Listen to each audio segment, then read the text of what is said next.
We have two really excellent speakers with us this evening, representing the Saunders and the Clinton campaigns. We are just very fortunate to have these people here to talk on behalf of their candidates. The format we'd like to use is we're going to hear from first the representative of the Saunders campaign, then the representative of the Clinton campaign, and then we will allow you to pose questions to either or both of them. And they will be happy to do their best to try to answer those questions. They both came from out of town. It shows their dedication to the Democratic candidates. So, again, we'll introduce them shortly, but we do want to thank them very much. We are going to ask that you hold your applause until the end. We appreciate everybody that's here, but you know, if we get to applauding for every question and answer and remark, it'll really take a lot of our time. And the thing that I really want to emphasize, and that I think we've all got to have preeminent in our minds, is, you know, there's only going to be one nominee. But after the nomination is decided, we all need to unify and support that nominee. Because even though we may have some disappointment that it may have not been our candidate, I think we realize that either of these candidates is far superior to what the other party is offering.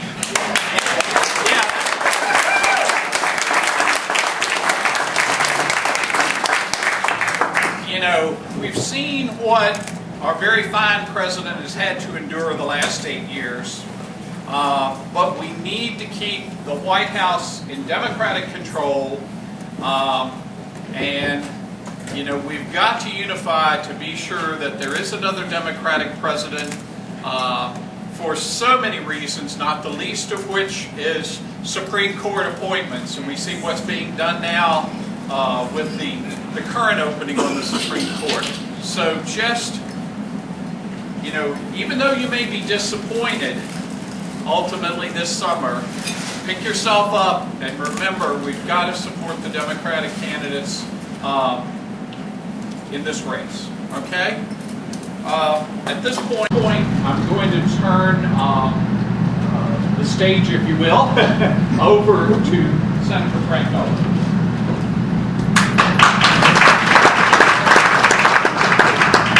I want to quickly introduce our candidate vice fall for the House of Delegates, Angela Lynn from Waynesboro. And then, from also across the mountain, we have an excellent speaker here tonight on behalf of the Saunders campaign. His name is Dr. David RePass. He is Professor Emeritus from the University of Connecticut. He is a professor of political science. He knows a lot about the process, and a lot about politics, and a lot about Senator Bernie Sanders. Without further ado, it's all yours, David.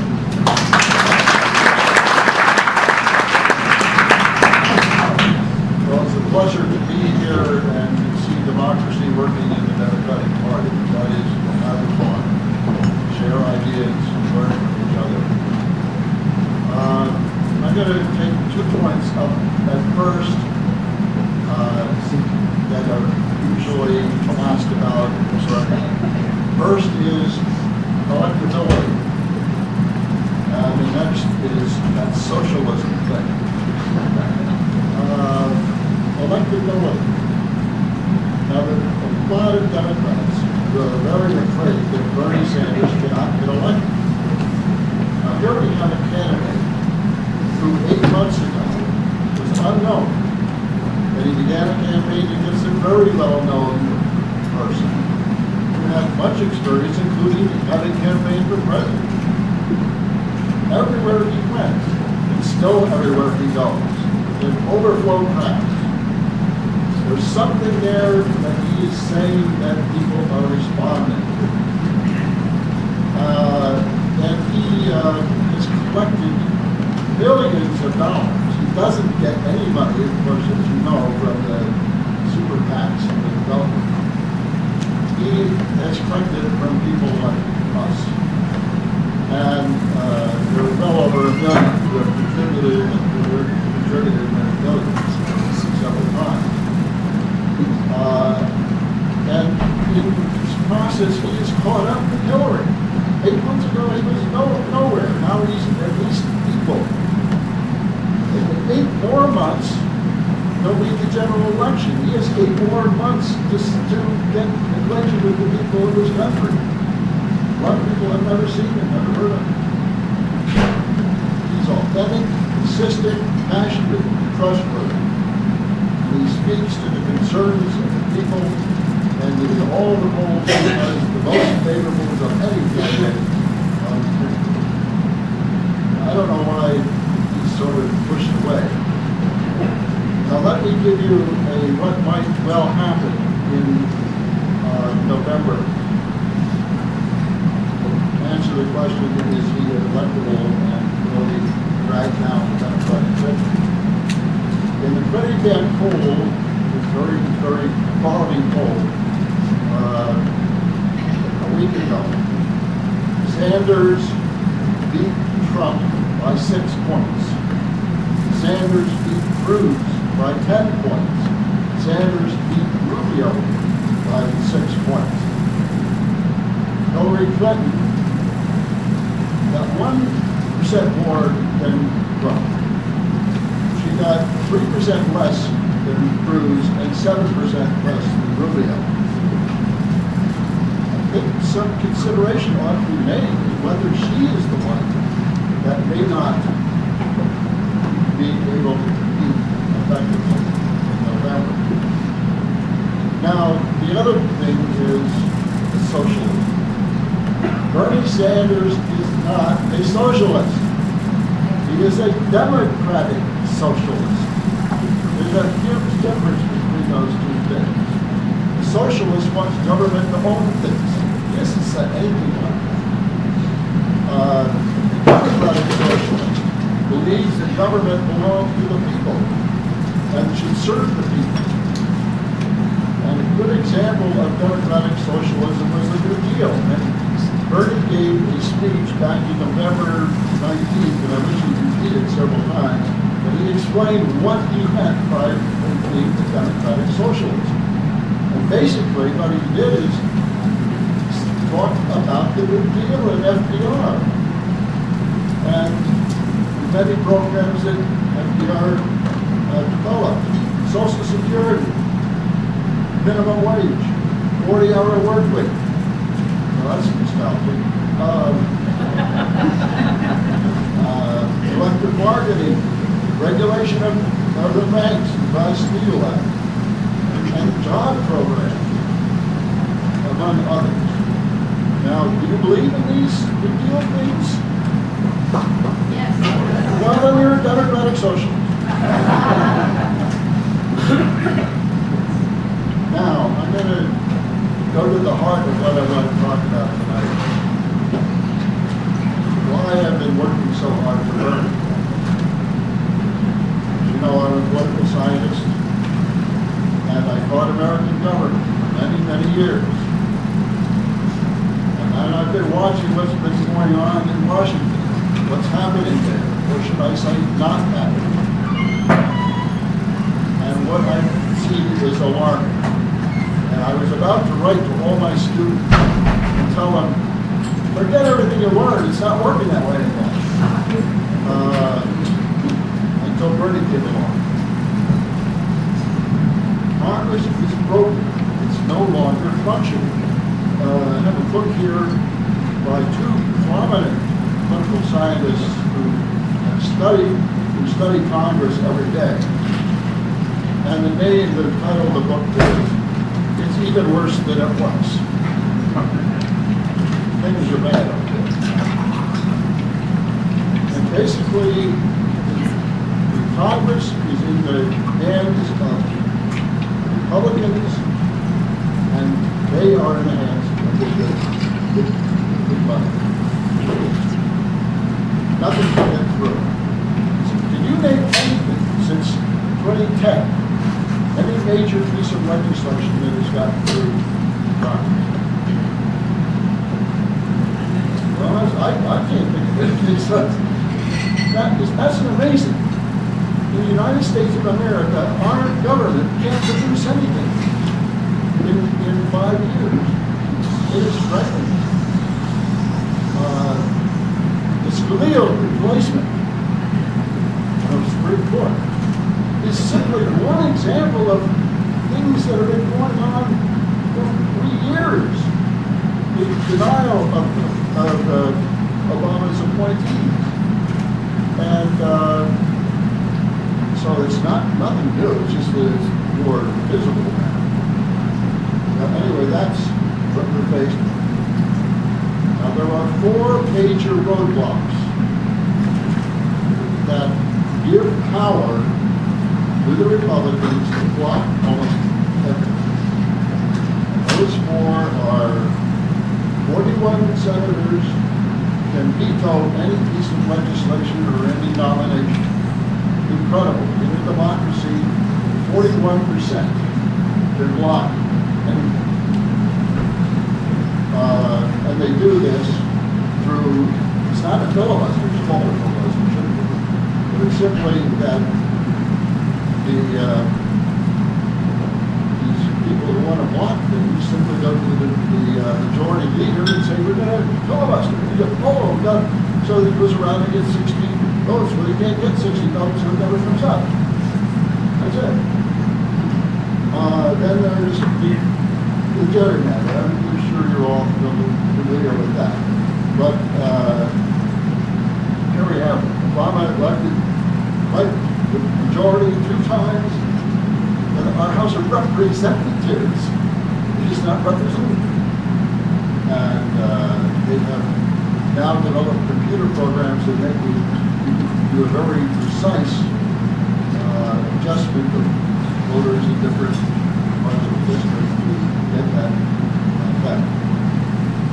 But one of the biggest things that what people don't know about is strict party discipline.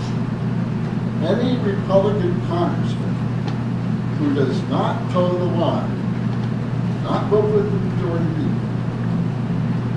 is going to be primary. That is, the forces within the Republican Party will find somebody to challenge that incumbent, and there is plenty of money, and that's where the Citizens United comes in, mostly. There's plenty of money to fund a challenger. So, if you're a Republican congressman, you can't be moderate. Plenty of left that can't stand this. And when you have a majority and they're all lockstep in line, you don't have to compromise. You got a majority on everything. Everybody's going to fall in line. And so we have this situation where nothing gets done in these times. There's no compromise. And also this gives the Tea Party a great deal of power. There's over 40 Tea Party people about that number in Congress. But if they need, the majority leader needs that 40 to make up his majority. So if they don't want to go along with it, they get to essentially hold everything up until their way gets over. So they have to move further to the right. It's really a bad system. And then if they don't get their way, what do? They close down government. They threaten to, or they do close it down.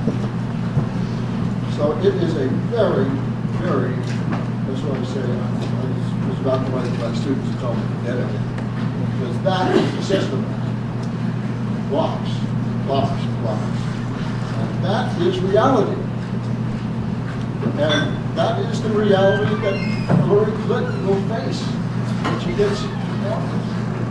That is the reality. will not, she says she can get things done, but O'Connor couldn't get anything done. How does she expect to get anything done against that wall of obstruction? Not even incremental changes can get through that. They're wanting to repeal health care. She wants to get expanded a bit. But that's still too far apart. Mark my words, if she becomes president, nothing will get done in the next 4 years. I'm sorry to say that, but that's the truth. So what do you say? You don't like Bernie Sanders. You hear him say quite often something about a revolution, but that is what it's going to take.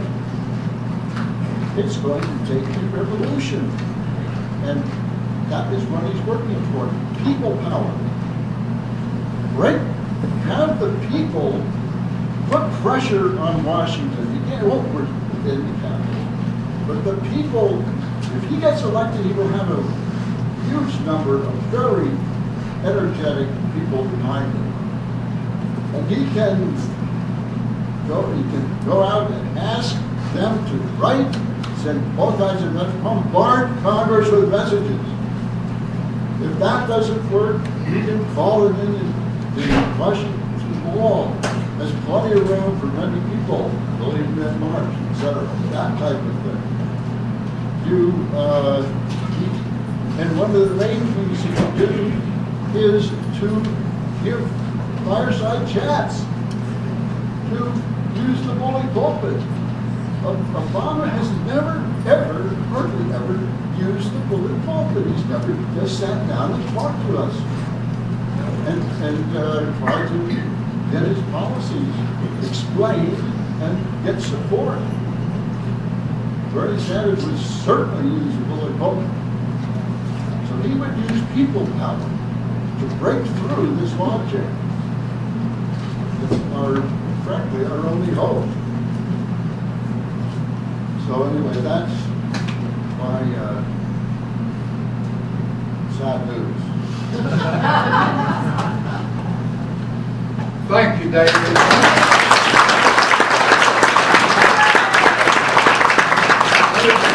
We'll be here after our next speaker, and they both will take questions. So hold your questions, please. Next, I want to recognize one of Augusta's outstanding members, Cliff Garstein, who is a writer and an attorney, a retired service employee.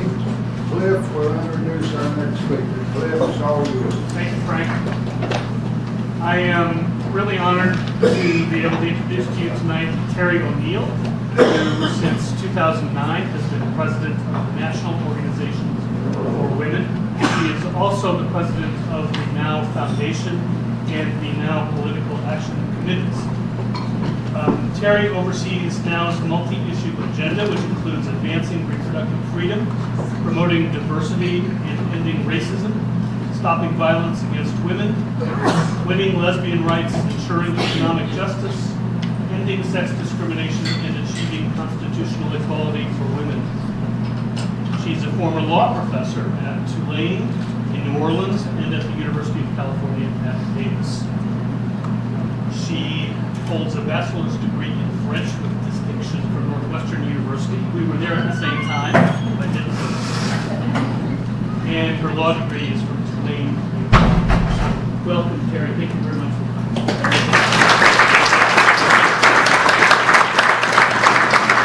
Thank you so much, and thank you all for being here and for being engaged and for being determined to put a Democrat in the White House in 2016, or 2017, like was being presented. We need to defeat the Republican.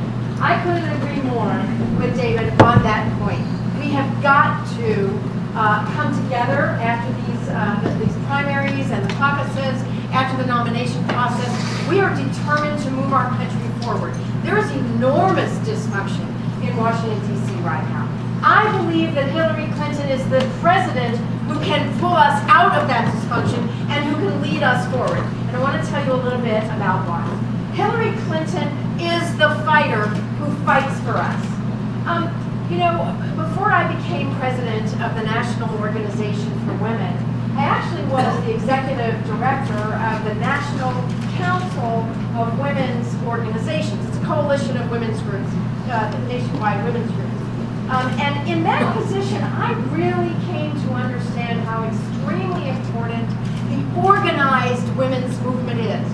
How amazingly important it is to have organizations that women can go to when they believe that they've been discriminated against in the workplace, when they believe that they have been mistreated in the courts in their custody fights or in divorce situations. It's very important to have these organizations. In the 40s and 50s, the women had flooded into the workplace because of World War II, and they were unceremoniously fired without cause, simply to make room for male workers coming in. There was no place for those women to go because there was no organized women's movement. Here's where Hillary Clinton comes in as a leader.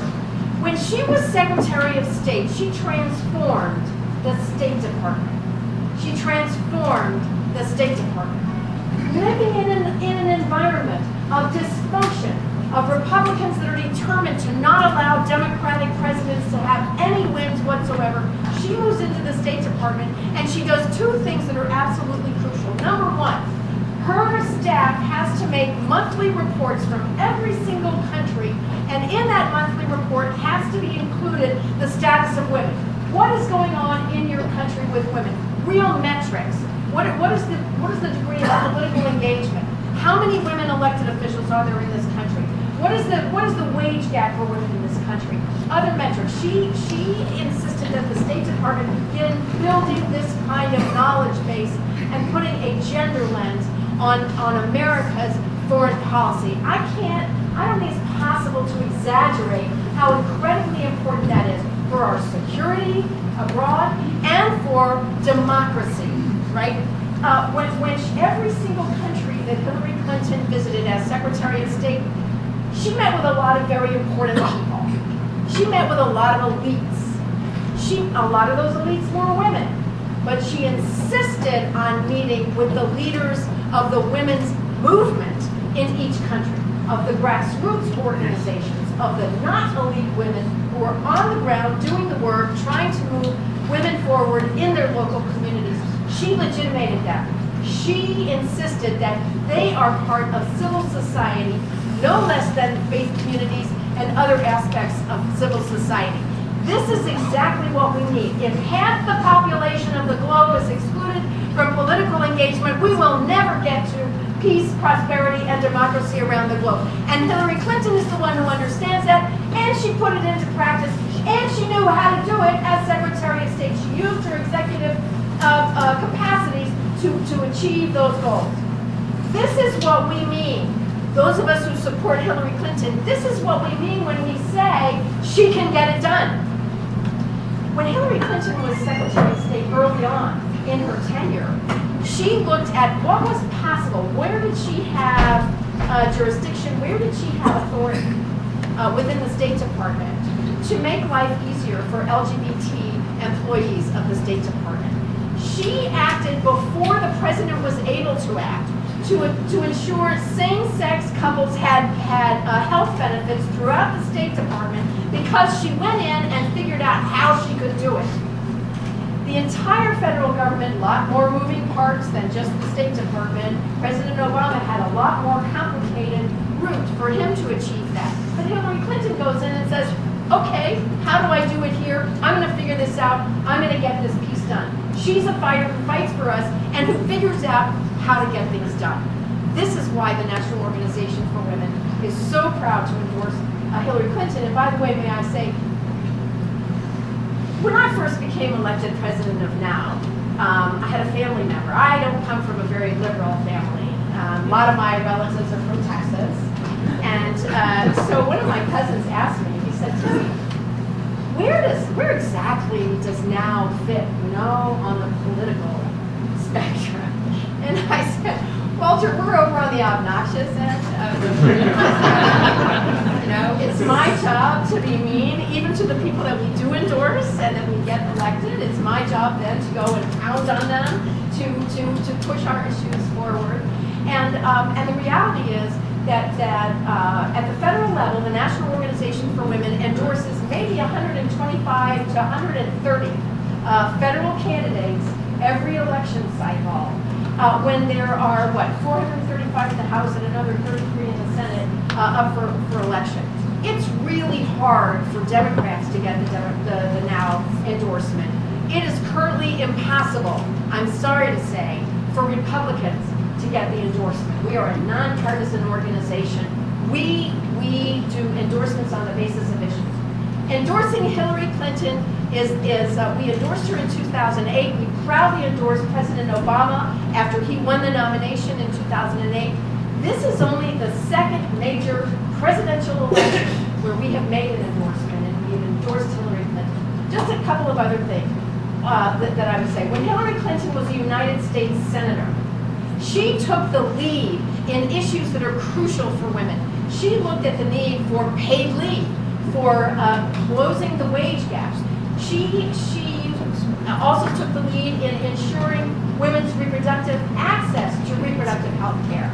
Hillary Clinton is the presidential candidate nowadays who has said repeatedly, we can't cut Planned Parenthood's funding, we need to expand Planned Parenthood's funding.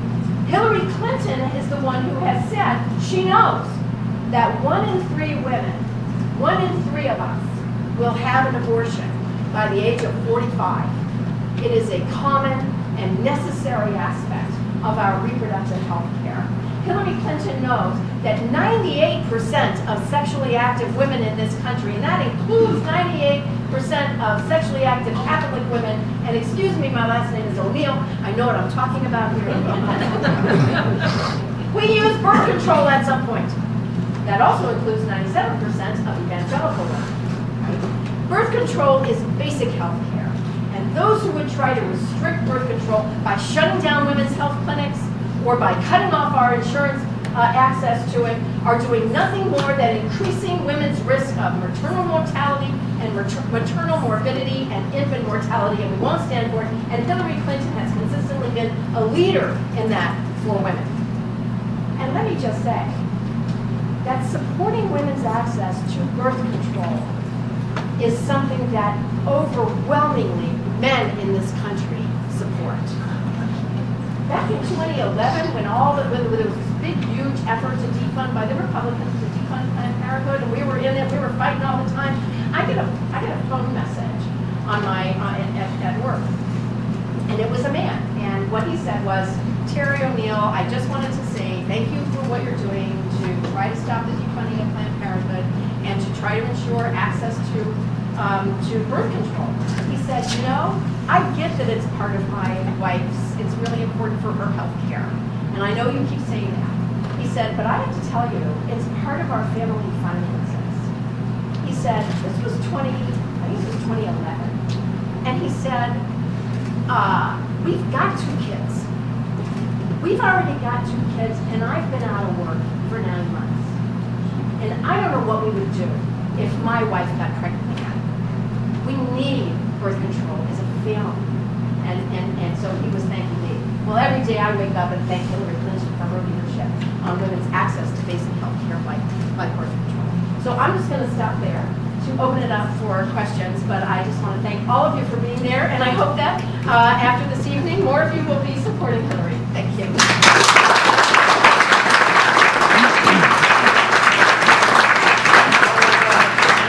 Question right back here to either person. Yes, I would like to address my question to you, Terry. Thank you. I lived in New York State for many years. I was proud to vote for Hillary Clinton for my senator, and then I quickly had buyer's remorse.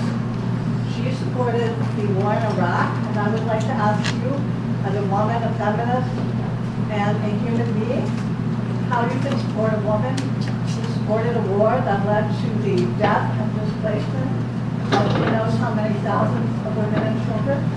She also supported, as senator, a change in the bankruptcy law, which was opposed by Senator Elizabeth Warren, who warned that it would harm women, especially low-income women and single mothers. And more recently, asked us to support women candidates. However, in 2014, Zephyr Teachout, a progressive woman, opposed Andrew Cuomo in the primary for New York State governor, and she endorsed Andrew Cuomo. So I would like to find out how, as a woman and feminist, I don't see her credentials as being so prestigious. Thank you. Actually, all those are excellent questions. And let me just say, actually, all three of those issues, we pummeled her on all three of those. We were very much, the National Organization for Women, I actually was working for the National Organization for Women from 2001 to 2005. And as the George W. Bush administration rolled into this war based on misrepresentations, I was one of the people very active in the anti-war movement on behalf of NOW. NOW leaders met with Hillary Clinton, as with a number of other leaders in the Senate, and we gave her all the information that we had. We said, this is absolutely ridiculous. There are no weapons of mass destruction. We're being lied to as a country. She didn't agree with us. She voted the wrong way. She now says that she voted the wrong way and that she regrets her vote. On the bankruptcy bill, you're absolutely right. She actually had earlier opposed a bankruptcy bill that had a lot of the elements that ended up being enacted. We opposed the bankruptcy bill that was enacted, and we were deeply disappointed and let her know in their own certain terms that we did not like that vote. And finally, New York Now, by the way, the National Organization for Women has about 250 to 280 chapters around the country, mostly at the local level. We have about 30 active or 35 active state organizations. They're autonomous. They make their own endorsements at the state level and the local level. New York State now endorsed Zephyr Teachout for governor of the state. So we don't always agree with her. That's part of what I mean when I say that the National Organization, we're out on the obnoxious end of the political spectrum. I actually consider myself quite left in terms of economic justice issues. And if you want to insult me, don't call me a socialist. I consider that to be a compliment. But this socialist remains committed to Hillary Clinton for president. I think that she will move us forward. I don't like those votes, and we have consistently, with every candidate that we endorsed, including Barack Obama, including senators and members of Congress, when we don't like what they're doing, they hear from us loud and clear. Sometimes they change. Sometimes they change. Hillary Clinton has moved left in the past 8 years on economic justice issues, certainly on the war and on other issues. Bernie Sanders has moved. He has changed his position, I'm glad to say, on the immunity of gun manufacturers. That's part of the political conversation. That's part of what we do. Those of us who are not running for office, those of us who are hoping to influence the people who run for office, we're trying to get them to move to our issues. And Hillary Clinton changes, and that's one of the things I like about her. Okay, who has the next question? Charlotte? I would like to hear both the candidates, representatives talk about what should be done with health care. David, you want to go first on that one?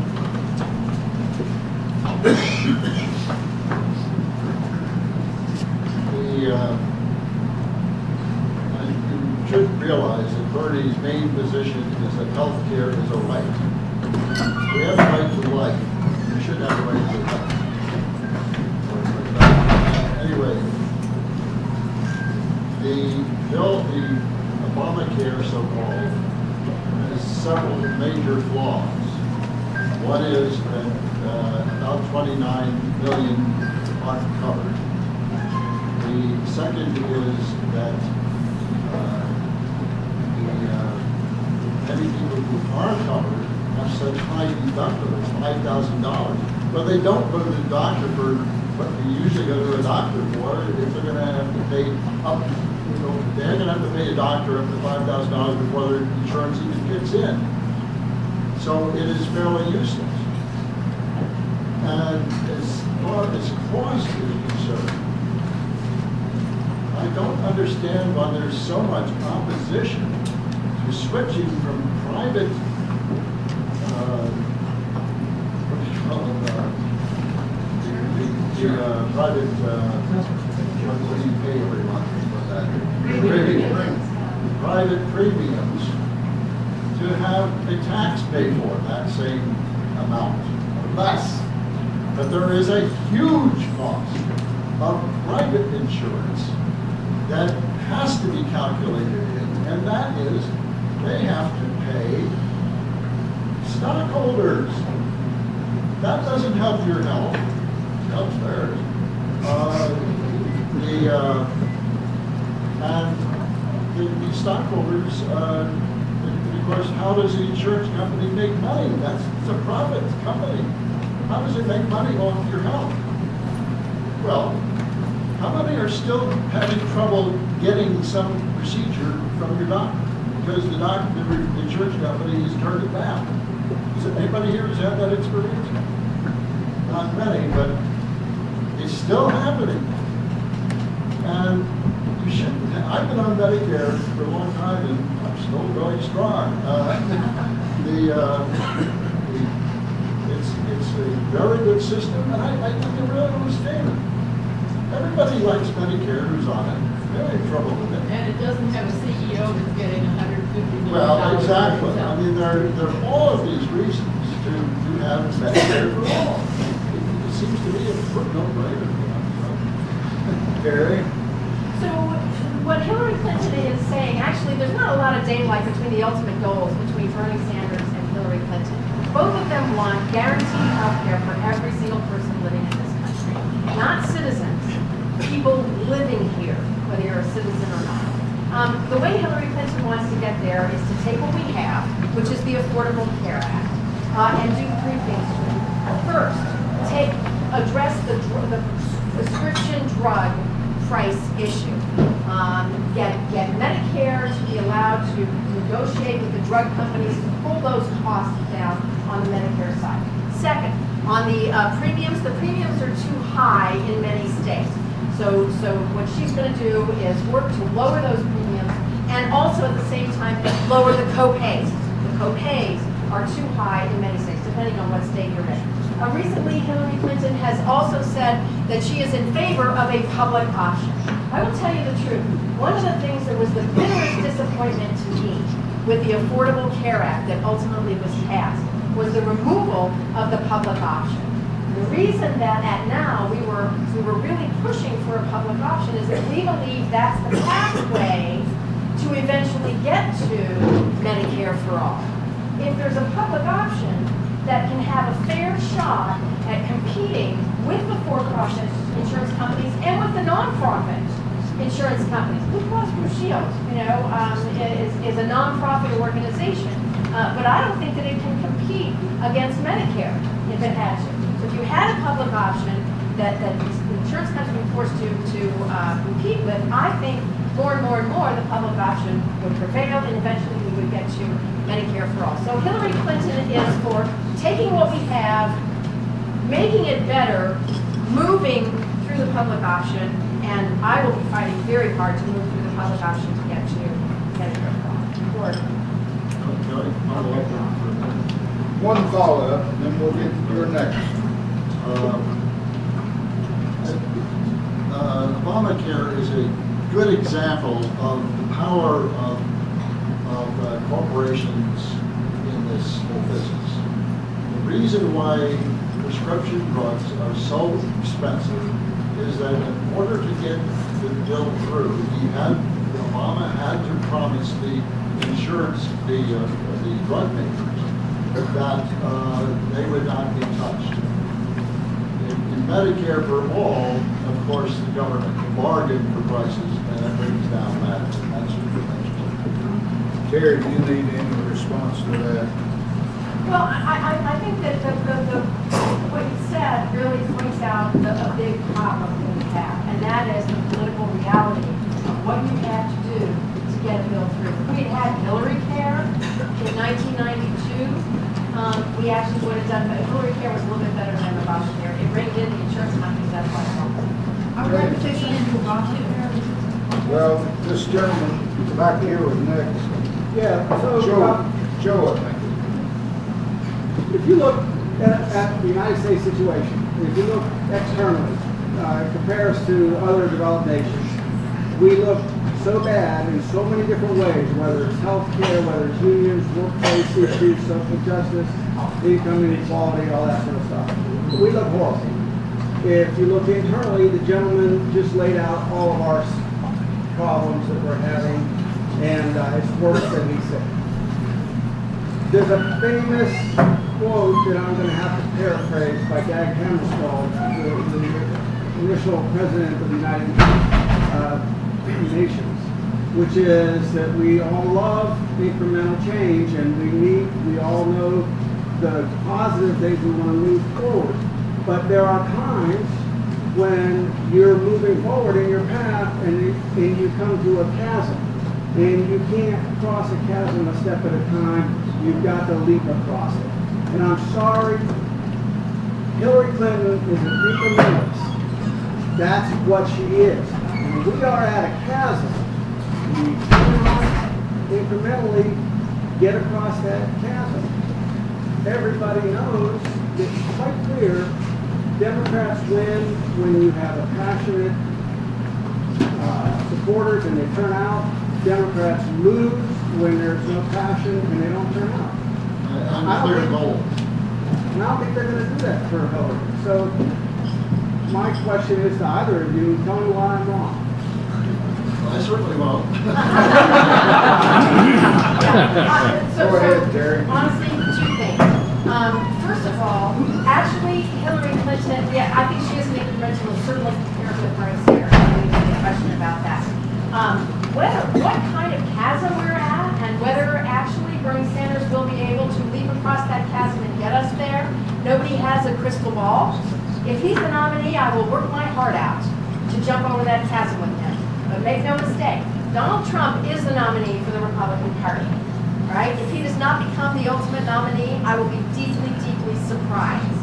We know that Michael Bloomberg intends to run if it's Trump against Sanders. That is one of the reasons why I intend to work my heart out for Bernie Sanders if he's the nominee. I don't think Michael Bloomberg would be the right person to lead our country. But let's make no mistake, we will not have a Sanders versus Trump election. That's not going to happen. We will have, it may be a Sanders versus Trump versus Bloomberg. And when you want to talk about political realities, and is this the moment when we can jump over the chasm? I don't have a crystal ball, but I believe that Hillary Clinton is the person who can lead us forward. I think that she knows how to fight with these obstructionist Republicans. I think she knows better than almost any politician in this country what she's up against. And I think that she has honed her skills and honed her determination, and she has become absolutely unflappable in the face of these Republican trolls. You take a look.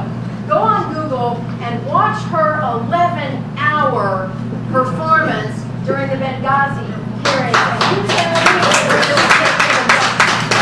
this is. Okay. And I have a question as well. Bernie wants one more. Yeah, right. Trump and Bloomberg. Now, if we let Bloomberg decide who our candidate is going to be, we have lost it. That's all I have to say. Nita, you had I had something in regard to the last conversation about Obamacare. Now, basically, I earned so little money, I wasn't eligible for Obamacare. I had nothing during Obamacare. Thank you very much. Our state wouldn't know. I wasn't eligible within the state, but you are. But you're eligible for Medicaid. Next over here. A question for Tim. When you considered your endorsement, did you recognise that Bernie is actually just as strong on all the important women's issues you raised as Hillary? You know, his voting record, I believe, is impeccable, you know, fighting for women's issues. I couldn't hear it. Can you repeat it? The question is, Bernie is impeccable in fighting for women's issues and Hillary. Okay, let me say this. If Bernie were the nominee, I'm going to work very hard for him. I am really uncomfortable making negative comparisons between Bernie and Hillary. But I will say, she has been a leader. You don't have to tell her twice why things are going. Let me just give you an example.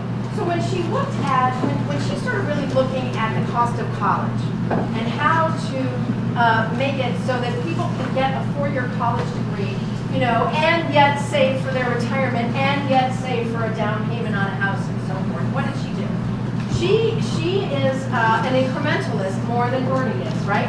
So instead of having a 4-year college paid for by the state, so we go back to the days of University of Michigan, University of Maryland, University of California, you pay your fees, but you don't pay your tuition, right? That's what Bernie Sanders is calling for. Hillary Clinton's program is this: 2 years community college, fully paid for by the federal government, not by the states. Fully paid for the community college. And then she's got money going into the community colleges to pay for child care for parents and students, the vast majority of whom admittedly are women. She goes in and looks at what is the reality of students trying to make it. What she knows is 3 things. 1, women need a college degree because lifetime earnings are so much lower than men. You can't realistically get that lifetime earnings unless you have the degree. So you've got to figure out some kind of way to get the degree. That's why more women than men are drowning in student debt, because they know if they don't get the degree, they don't have the lifetime earnings. And they're still going to have a 78 cents on the dollar paid to men, but for African American women it's 64 cents on the dollar, and for Latinas it's more like 55 cents on the dollar. How are you going to pay for your retirement savings and your down payment on the house and for your own kids' college on that kind of pay? So Hillary Clinton looks at that and says 2 years of community college and child care for pregnant and for parents and students. And then she says people who currently are burdened by student debt, we have to bring their debt levels down. We have to take federal money and put money into programs that will redo their interest rates and redo their loans, so that it's not just for the people who are going into college now, it's the people who are currently up to their necks in college debt.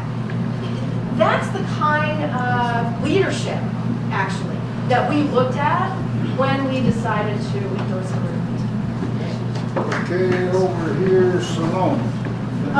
Well, a couple of things. One, the first thing is just a comment in terms of Bernie Sanders. He's been in the Congress, he's been in the Senate for, 25 years approximately. I believe he's been an incrementalist while he's been in the Senate. But then I have questions about something that you talked about. One is with the insurance, and I personally, Medicare for All sounds wonderful to me. However, I also know that there are, I don't know how many, but lots of people employed in the healthcare insurance industry. So what does he propose to do with those people's jobs? What jobs will they have? How will that be, if you get rid of insurance companies and have just the Medicare for All? What happens to those people and their jobs, and where do they go, and what do they do, and how will he handle it? If we asked that question back in the horse and buggy days, we never had cars. I mean, that is a question.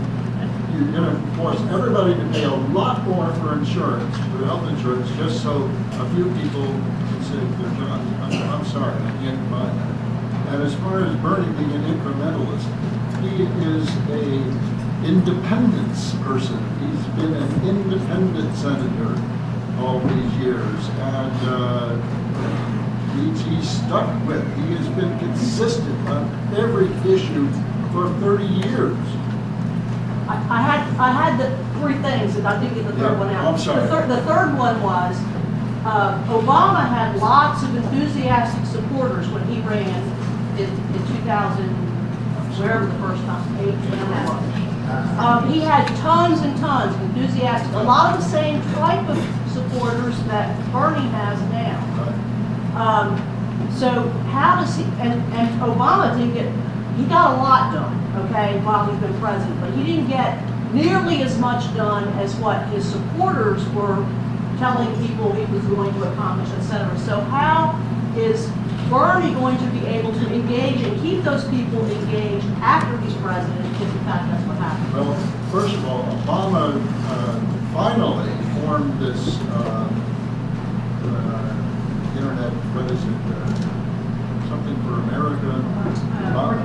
Organizing for America. But he delayed that. He didn't pick that up immediately. And all of their messages come from different people. You don't know what it's from. It isn't from him. They're not the same on it. And then he never gave a fireside chat. He never spoke to these people and said, look, I'm having all this trouble with Congress. Please send in messages. Get them, remind them who you are and how many you are. He never did that. Back here. Yeah, first, I'm going to support either candidate who gets a nomination, so I just want to make that clear. And my question is for you, David. And when I do the online polls and who I'm most aligned with, it's usually Bernie Sanders. However, you were talking about Congress, and you made the point of how you need somebody that can work with Congress. And you mentioned No, I that didn't there's say that. I said somebody who Well, has so- to somebody- push from the outside. Exactly, right. And you'd mentioned that there were 40 Tea Party members, but Yeah. actually, it's far more than 40. It's more than half. I think you were talking about the Freedom Caucus, which is Well, even it's- more radical to the right, which is dictating what Sort of the the same thing. Republican Congress can do. I've been reading recently that the Clinton campaign has tried to funnel money down to local elections and gubernatorial elections. And I've seen where Bernie's campaign has contributed $1,000.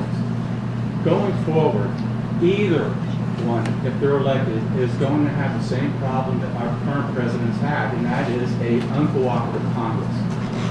What's going to be done by either candidate to try to help us get governors that are elected that are Democratic, congressmen? You know, we have Goodlatte, who has been in power for 20 plus years when he had made an original commitment that he was only going to serve, what, 3 terms or something like that? So we need to get the local people elected so that they can accomplish all the things that you're promising they want to accomplish.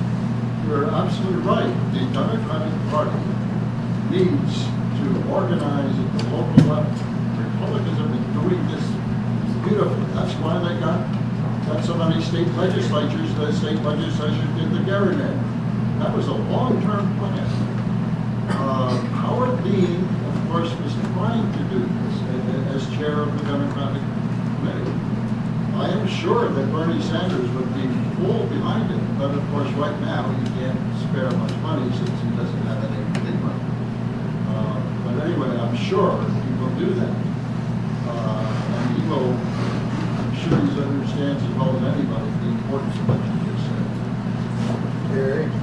You know, yeah, and Hillary Clinton's campaign actually has focused on, there's some kind of, I was reading about it myself, and I don't know all the details, but there's a mechanism by which the campaign can bring in money and then push it out to the local and state organizations, and democratic organizations. I think that one of the things that we need to understand is that absolutely people power is going to be the way that Democrats get elected. Republicans have suppressed the vote in as many states as they can.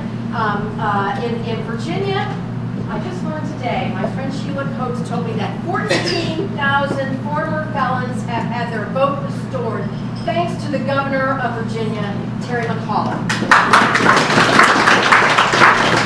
That kind of voter suppression that is focused on African Americans and Latinos and Latinas, that's got to stop. And we've got, and I'm now going to take off my now hat. I am a registered Democrat. As Democrats, we need to really fight that voter suppression. That's the only way we're going to get people power. The other thing that I think we need to do as Democrats is we need to embrace the coalition of voters that will vote for progressive policies. And that coalition of voters is very nicely described in a book called Brown is the New White. Right? It's by someone who worked at the campaign with the Center for American Progress, who has done a lot of demographic research and recognized that actually progressive voters are, a minority of white voters are progressive, a large majority of African American voters are progressive, and a majority of Latino voters are progressive. Also a majority of Asian American voters, but that is the lowest political engagement, is that particular demographic. What I want to see is not just cash going out to the Democratic Party, frankly, but an embrace by all of us on the full diversity and on the fact that if you look at the demographics, voting demographics of what happened in Virginia in 2015, it was our African American sisters that got Terry McAuliffe elected governor, and I, for one, am deeply grateful to that voting bloc. Attorney General Herring was voted in by what, less than 500 votes? I think it was an unbelievably small, and it was African American women that made the difference. We need to embrace that, and yes, we need to have candidates at the top who understand how we need to build up. Well, because of time constraints, I'm afraid we're going to have to call a halt to the formal questions. If Terry and David are willing, they'll be happy to talk with you and maybe answer your question individually. We want to again thank you so much for coming out. Please pay attention to other Democratic events we're going to have this year. Please volunteer, help us any way you can. Remember, after the candidate's chosen, please unite behind that candidate. We want to again thank David and Terry for being here tonight.